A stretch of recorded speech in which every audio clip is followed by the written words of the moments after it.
we do protecting, what can we do when we just feel like we need an energetic shower? First, I have to tell you, I've got hiccups, so I may sound funny. Okay, all right. You stand up and you put your arms out in front of you with a fist like this. And now take that energy, that feeling that's come into you, or those thoughts that you've got, and you want to get rid of them.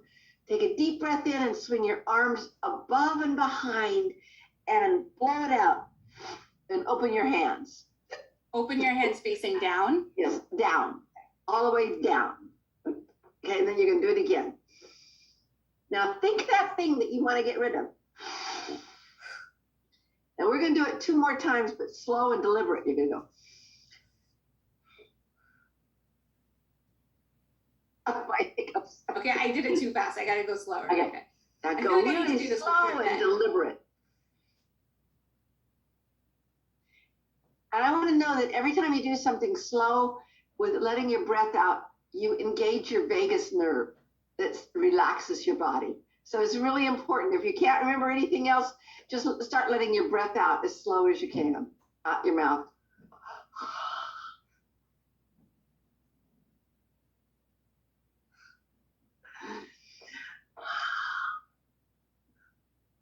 I mean, I hope everybody's doing this because I feel better already.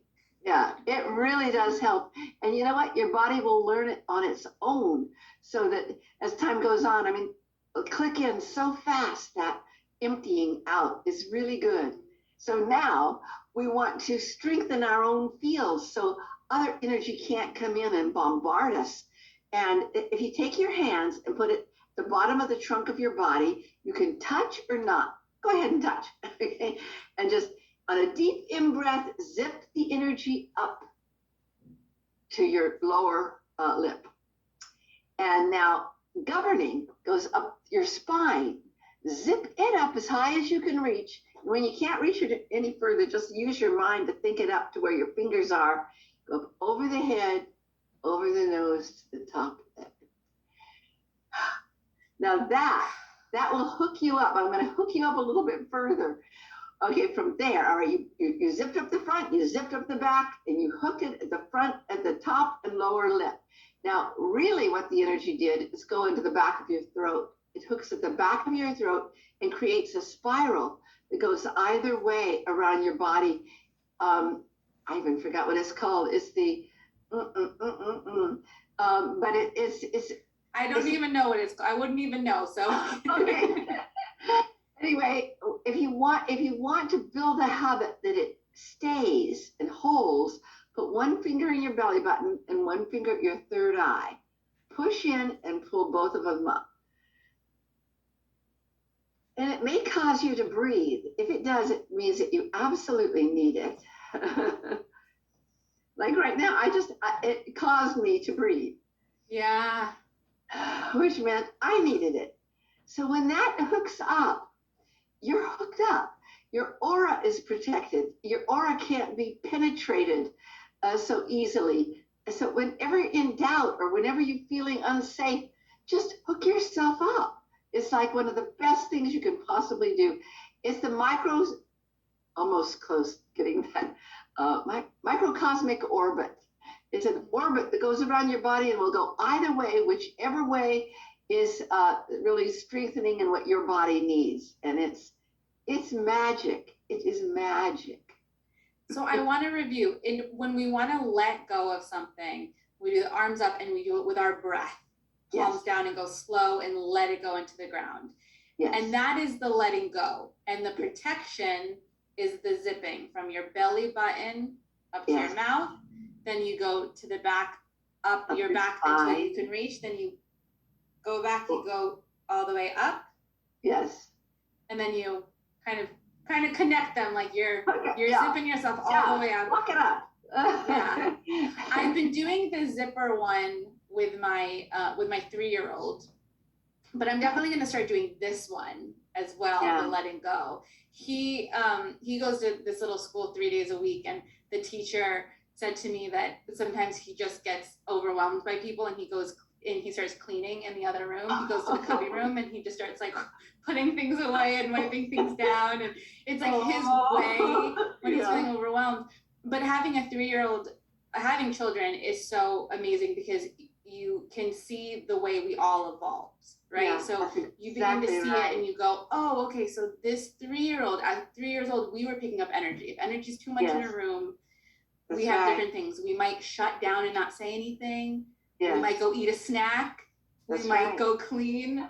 And now we're learning some cleaning. I hope he keeps cleaning, but we're learning some other ways to really like regulate everything that we're feeling. I really think it's the most important thing I can think of, that people know how to work with their own energies, whether it's in tapping or moving the energies in other ways. But I mean, it'll save your life. It'll save your sanity. It'll save everything. It's so important, and you will grow. Your son will grow better and easier with that understanding of energy, and that he has some control over it, which already he does. Going into the other room is pretty good. Yeah. So Donna, we have learned how to let things go, how to protect our energy. Now, what happens when we want to shine? And what I mean by that is we know that we are going to get up on stage, we're going to have a talk at work, we know we're going to have that outwardly energy. Is there something that we could do to help us be in the best state? I can think of a couple of things. One is, and this isn't about the shine, this is just about staying centered whenever you've got to present anything, is to make sure that your energy is crossing over from one side of your body to the opposite. So if you put your hand on the opposite shoulder and push in and then pull to the opposite hip, and just keep pulling over and making an X in front of your body like this, suddenly you get more and more and more centered. It's that simple. But I'll tell you a one that somebody just told me recently that I had used for something else, and she used it for sparkle because she's kind of a deadpan person and she needed some sparkle. Sparkle, I love that. And, right in front of our chest, straight out, about an arm's length, I'll try to get up a little bit. If you're in tune with yourself, there's an energy that comes straight out that I call the assemblage point. It wasn't my original name. Carlos Castaneda named that. And and it seems like a strange name, but it ends up being a perfect name because the assemblage point is right from your heart chakra. It assembles your consciousness, your soul, your spirit, your sparkle, your everything. It just assembles who you are. And right beyond that is an energy that can go out to other people. But if you're not aligned with your true self, you might not connect into that. So she just started concentrating. She said she was on the stage and she began to concentrate on her assemblage point, making sure that she was really aligned with her heart chakra all the way up. And then she said something magic happened.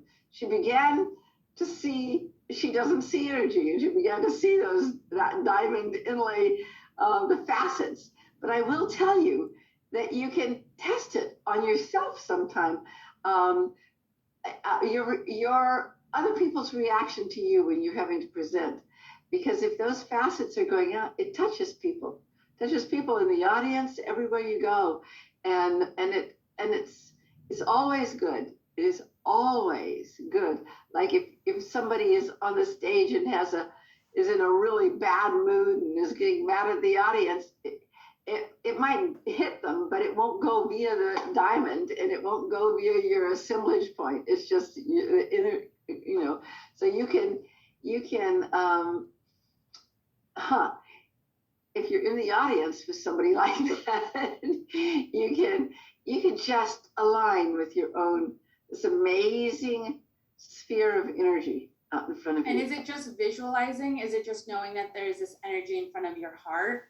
And just imagine yourself. You certainly can visualize it, but you can feel it. If you get still for a while, you'll be able to feel it. It's like your guiding light almost, and it's your North Star. Yeah. Oh, I love that. as someone begins to do this work, do you find that they begin to become more sensitive to energy if they weren't before? Oh, yes, everybody does. And many people begin to see it, and many people just begin to feel it more or be able to discern what this energy means versus that energy. But it happens to everybody because I think it's our birthright. We were born with it, but we happen to be born into a world that was more technological, more, okay, here's how you do it, left brain stuff. But we evolved from our ancient ancestors. This is how they survived, how they stayed alive, was being able to feel the energy and know whether that's a poisonous plant, or you don't eat it, or those are things they had to know to survive. So all of that begins to come up in us, our ancient knowledge and our ancient sensitivity. It's interesting because some people don't want to learn energy medicine because they already have too much sensitivity, they say. But oh no, this saves you because you can you can know it. You can know that sensitivity and feel safe in it and know that it's going to give you the right information. And if you've taken on a whole bunch of stuff, how you can move it out. And it just, knowledge is a good thing. Yeah, it absolutely is. I think a lot of us are sensitive to energy, but we might not call it that. We might just say, I'm just extra sensitive, or my feelings get hurt easily, or I feel overwhelmed easily. Yeah. It's like we're aware of the symptoms of being sensitive to energy, but we might not call it that. But maybe if someone's listening, they can go, oh, maybe I'm more sensitive to energy and other people's energy than I realize. So if that's the case, what can I do to protect myself? And we know how to zip up. And it seems to me it's a tool you do all the time, right? Yes. Just whenever the spirit moves you, I want to say that it's a great thing to be that sensitive. You just haven't been trained into how to deal with it. It's an empowerment to be that sensitive, and that's what energy medicine really teaches you, and it's really good. It's like I've watched children grow up, and from the time they were babies, and can feel or see energy, and they are empowered by it, and it's just really good. It's like they're a different generation, the ones that I have seen grow up with knowing it. It seems like we're in this new world because I sometimes think about my grandparents or even my parents at my age, and they didn't have the social media, the 24-hour news. It's like all of a sudden we are the first generation where we are given information nonstop from outside of ourselves. Yes. With this new world, how does this fit in? Like, how does this knowledge, how can it help us navigate this world? Yes. First of all, boy, is that ever true. It's like, what a different world. What a different world we are all in. But we are all here at the perfect time. That's when we're supposed to be here, right? During this time. And I mean, if I wasn't in my work, I'd have heard somebody say that this was the perfect time to be in here, I wouldn't think that could possibly be true because I don't fit in technologically and things like that. That's just not who I am. So, but now I know it's true. It's like, first of all, we're evolving. We are evolving, and we have to. We have to evolve because we didn't evolve with computers and electronics, and our energies have to be able to either adapt or throw that off, or learn to merge and metabolize. Our bodies have to learn how to do it. There isn't going to be a machine out there who's going to do it for us. Our bodies now have to step up and do that. And I mean, there was a time in the 90s, I was so sensitive to electromagnetics, and that was before things really hit. But at nighttime, I'd have to get out of bed by 3 a.m.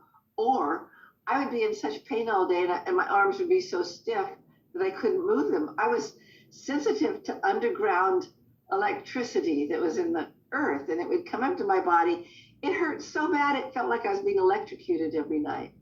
And I was being electrocuted, and I had to figure that out. Everything almost everything I teach about is something my body went through. And so I learned how to work a little bit with magnets at the time because my aura was shot. It was gone. There was no aura. There was no way of protecting me. But I put a little magnet with a hole in it on a piece of dental floss. And I knew that the aura was electromagnetic. So I had to get an aura back. So I just began to spin it out like this, all the way around, every which way. And in time, my aura began to get that electromagnetic energy back and start building on its own. We're to learn to navigate and to learn to engage with the magic of energy. Truly, it's like it'll save your life, it'll save your joy, your gladness, and you will become more and more sensitive in a good way. In a good way, it's like one of the things that we live on the edge of two canyons, and so I'm surrounded by a zillion trees, and since we have lived here, my new sensitivity has been a much stronger sensitivity to trees, and it isn't like I'm the big human being sensitive to them. I feel like they've always been sensitive to me, and I just feel like an energy goes out from the trees, embraces me, and pulls me into the tree. And I recently saw a film on mycelia. Is that it? On the mushrooms underground and their conversation to each other, and trees are the same way. And it's really one of the blessings of being alive now is to really, and the blessings of going through COVID time. What's been so interesting to see evolve is I've seen things start. Like I've seen tapping. I learned it, over 10 years ago, and the science and research within the last 5 years, it's exploded. I mean, the studies have exploded. When it comes to your energy work, I know that there are people who are like, this sounds crazy. Like, this sounds so out there. And yet you are married to a researcher, and slowly we begin to start to have research studies to prove some of these things. Like Harvard did a study on these acupressure points and showing that it impacts the brain. And so I want to say that because I feel like there are visionaries like you. There are people like you who feel things more sensitive than we do, than the average person maybe. And you say these things and we can connect to it in a certain way, but there's still a part of us that's like, is that really true? Right? Like, because it's not the education that we have grown up in. It's not, you don't grow up hearing about your aura in school or your energy. It's kind of new. But then slowly we begin to learn things, like you say, you feel things from the trees, and then there is science is showing how trees communicate with each other. Yes. And we're beginning to, it's like the science has to catch up way later. Yeah. And I've had to learn to just trust my feeling, trust what's real to me, what resonates and what doesn't. Yes. And really connect with that and do that work. I felt that has been kind of an empowering aha moment for myself. Yes. Yes, that's exactly right. And in this, for me, it was exactly the opposite. And I have to say that my mom was similar to me in some ways. She was an orphan and never adopted. So she never had a lot of the training that most kids have of this is what's true and this is what's not, and this is what you believe and this is what you don't. She never had that. So she always saw energy, and she never knew there was anything wrong with it or anything that other people would think was weird. So I grew up not ever thinking this was strange. This was just what was normal. And what wasn't normal was, I don't know, things that don't, well, electronic stuff. I've had to, wow, is this real? Yeah, right. That's the stuff that's so strange. And science and Western medicine, I have to say, and this is not a put down on Western medicine because well, we all know the wonderment of it, but it has its limitations. And so I grew up with a mother who knew she wasn't going to heal from her tuberculosis, nor was I if we went down the Western route. And to do that, in the late 40s. I was, you were called a health nut in those days, a health nut, and it was, and you were a quack, but I don't believe my mother would have lived, nor would I have, had we done it their route. And because even though they quickly said there is no cure for this, but we'll give you medicine, you just think, so energy is what is natural to me. And what I have found out is that people who get into this, after a time, they begin to realize, oh, this is what's natural. I mean, and if you just think about it, well, how could our bodies do anything like what I'm doing with my hands? How could they do that unless energy was doing it? It isn't fingers and hands that are doing it. It's something making them alive. So energy is just alive, and everybody knows what it's like to fall in love. That's an energy that is amazing, and I see the world changing, and it's very thrilling.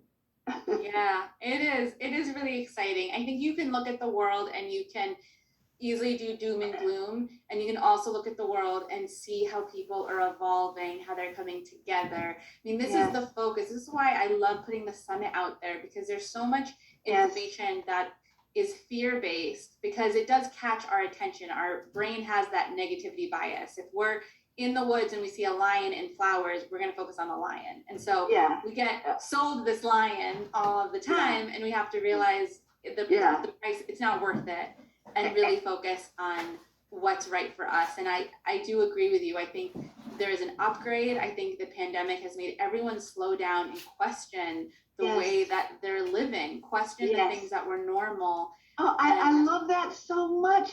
It's like before the pandemic, for years, there were these arguments in every Congress in every city, everywhere, about can we pay them higher wages, and they wanted to get up to minimum wage, which was $15. And it took years and years and years, and nobody ever did it.